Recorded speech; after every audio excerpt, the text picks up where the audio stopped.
Career development from new graduate to retirement.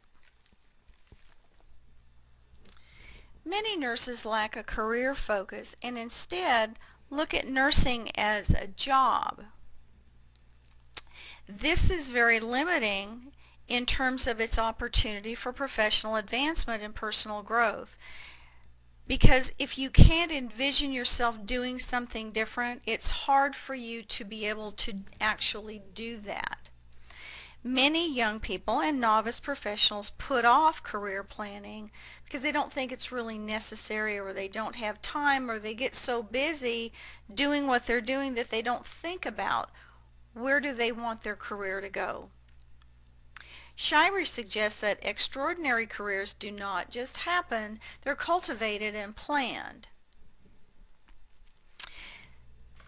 So for career planning, you need to evaluate your own strengths and weaknesses. What are you good at? What are you not so good at? Set some goals. Determine what you want to do in 1 year, 5 years, 10 years. Look at the career opportunities around you and how do you get yourself prepared for those opportunities? Do you need certain clinical expertise? Do you need a certain amount of experience at something? Do you need a certification? Look at what it is that helps you prepare for that path or those opportunities, and then decide is that the direction you want to go. Make use of the developmental activities that are afforded to you educationally and experientially within the organization. Developing your career and creating a plan is a lifelong process, and it is an interaction between you and the environment where you live and or practice, because it revolves around looking at the work that you're doing, looking at whether you're enjoying what you're doing, look at the environment where you're working. Do you like the job you're in? Or is it bringing you satisfaction? Is it not? In what ways is it not? Look at the education and training that brought you to the place where you are, and think about, if you went on a job search, what else might you find out there that would be different for you that you have the education and the training for. And then think about your career development within the organization, because the organization needs to do more than just manage employees. They need to be supportive of their employees' career development. There are some stages of careers. The first is the promise stage. This is the first 10 years of employment, and it's important in this time period to make wise decisions about where you want your career to go. You don't want to necessarily stay in one area unless that's the area that you have tremendous passion for, but you also don't want to flit all over the place, which would suggest that you don't really know what you want to do. The milestones of this stage are socialization to the nursing role. This is where you really become more comfortable with your role as a nurse, more confident in your skills. You're continuing to build your knowledge base and skills, the things that you're able to do. You may be adding to your credentials, getting additional education or certifications. You also get exposure to a variety of experiences, because the longer we work, of course, the more things we become exposed to. And it's becoming easier during this time for you to identify what your strengths are, to build confidence in doing those things well, and to have a good idea of where you can go in the future. The momentum stage is the middle career phase, typically when the nurse has been in practice for somewhere between 11 and 29 years of experience. And during this time they continue to build their competence, their experience. They get mastery over a variety of things that they're doing. They're developing a professional track record as being skilled and knowledgeable, and they find a voice through aligning strengths with passions. They oftentimes get involved in various committee work, or activities that support the things that they're very passionate about. The harvest stage of the career is the later stage of a career. The milestones in this stage are elevating mastery to a sage practice for advancing the profession and positioning as a professional statesperson and establishing a legacy.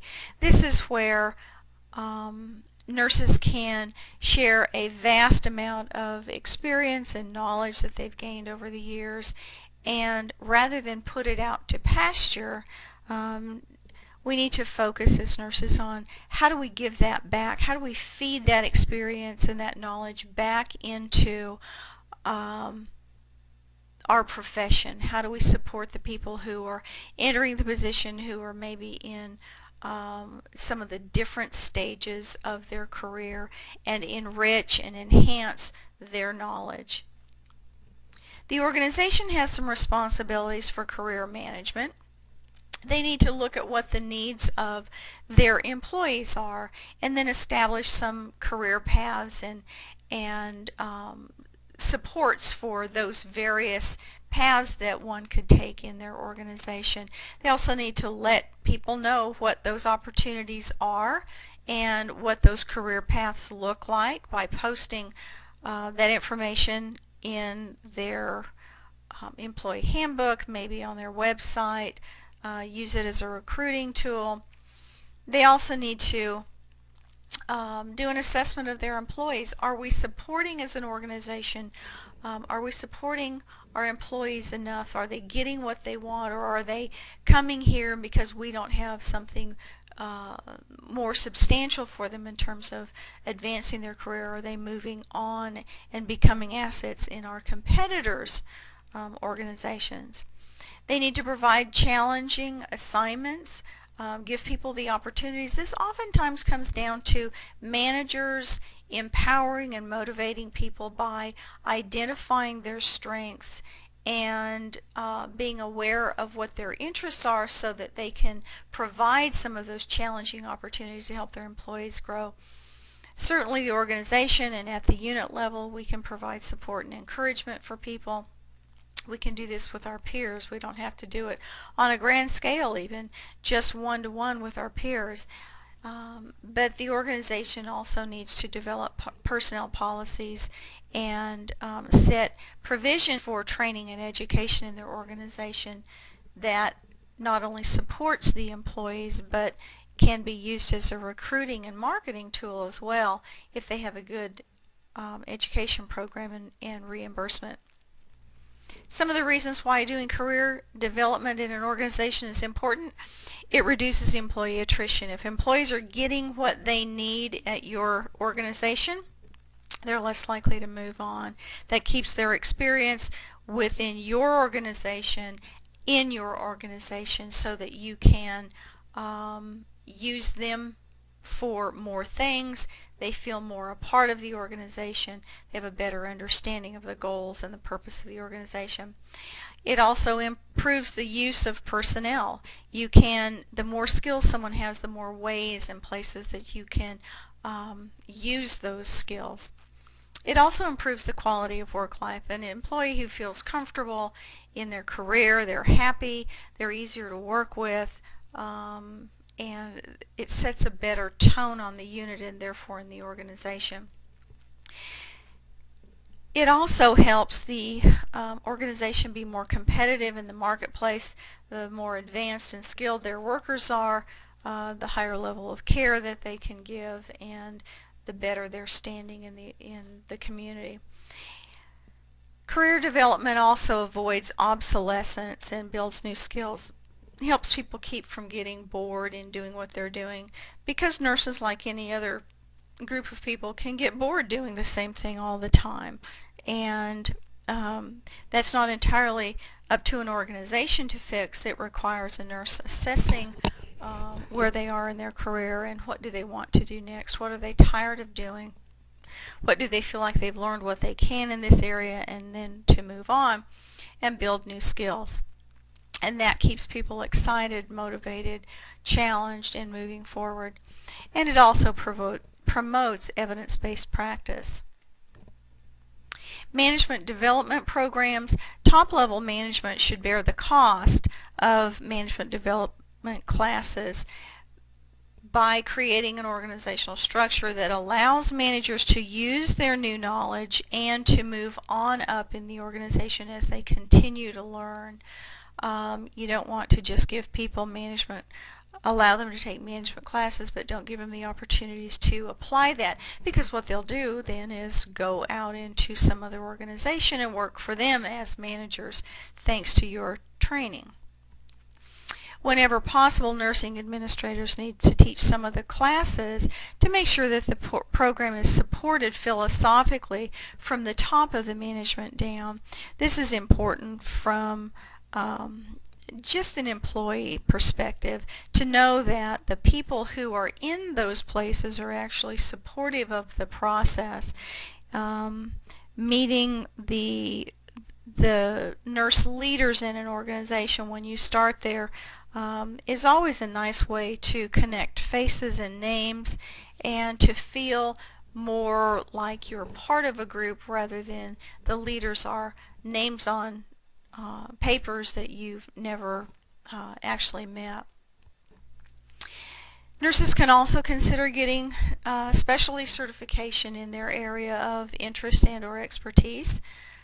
You have to meet the eligibility criteria that may include a certain number of years experience doing something or a certain type of experience.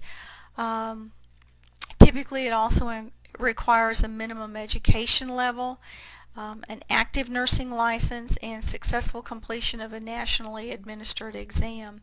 Most certifications last for 5 years, and then the criteria for renewal is very much like the nursing license in terms of continuing ed and oftentimes working in that environment. The personal benefits to being certified gives you a sense of accomplishment and achievement. It does suggest that you have an advanced knowledge and competence for your peers, your patients. The unit can advertise that 70% of our nurses are CCRN certified. It increases your credibility. It also improves your self-confidence. It feels good to have achieved that next level of mastery. It also allows a greater autonomy of practice and allows you a different type of opportunities in the organization because you now have this additional skill. It makes you more competitive in the job market, which opens up opportunities not only where you are, but were you to move or decide you want to go to a bigger hospital or whatever. It also may come with some salary incentives that are quite attractive and make it financially profitable to do. When you think about your resume, which is what you get ready in order to send to an organization, it needs to be typed and on good paper and in a format that's easy to read. You want it to flow logically, and there are lots of resume templates available for free. It doesn't matter which one you use, but pick one that looks clean and easy to read and is pleasing to the eye, and one that's not so busy and lots of little lines and sections and all that it becomes hard to follow. Because the harder it is to read a resume, the less likely it is that someone will take the time to do that. It should maximize your strong points and minimize your weak points. On a resume, you can say that your goal is to do this using the skills that you have, but rather than say I'm not very good at starting IVs, you'd say you want to increase your skills or improve your skills or continue to work on your skills. So think about your wording. You can say this is not my strength without saying this is a weakness. Your style should reflect good grammar. Very important to use good grammar, good word tense. You don't want to sound like someone who is uneducated and unprofessional, because poor writing will do just that for you. So make sure that you have good grammar, that the punctuation is correct, that your sentence structure is appropriate, that your language is simple and direct. If you say, I went, you wouldn't say I go or I goed or we go. It's we went. So use the proper sentence structure, the words in the right form. Have someone else read it out loud so that you can hear it. Read it to someone else and let them say, oh, wait a minute, you want to use a different word there, because all of that is ultimately going to help you sound like the professional nurse that you want to be assumed to be. And a cover letter should be included. A word about cover letters: don't make them so long that it retraces the resume. A cover letter should be an introduction, a brief note letting the individual know what they will find in your resume, what you're looking for. It isn't your life story.